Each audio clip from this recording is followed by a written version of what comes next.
রাত্রিটা দাদার এখানেই কাটানো হবে। ঠিক আছে, এই হলো দাদার হোটেল। ঠিক আছে, দাদা ভাই এখানে দাঁড়িয়ে আছে। আর আজকের রাত্রিটা আপাতত এখানেই থাকবো ভেবেছি। ঠিক আছে, আর আমাদের ক্যাম্প এই যে ভেতরে আমার ভাই আছে। ঠিক আছে, তো আজকের খাবার দাবার সব দাদাই স্পন্সর করেছে। ঠিক আছে, দাদার এই হোটেলে আসবেন।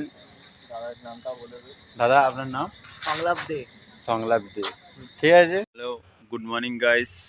আজ এখন বাজে 5:45। এবার আমরা বেরোবো আমাদের উদ্দেশ্যে। এই যে আমাদের সাইকেল দেখতেই পাচ্ছেন, এখানে আমার ভাই। এবার সব প্যাকিং হয়ে গেছে, সাইকেল রেডি আছে। আমরা যখন তখন বেরোতে পারি। যারা ভাই সাবস্ক্রাইব করোনি তারা সাবস্ক্রাইব করে নাও। ঠিক আছে, আমাদের ইউটিউব চ্যানেল, ফেসবুক চ্যানেল দেখতেই পাচ্ছ। তিন ভাইয়ের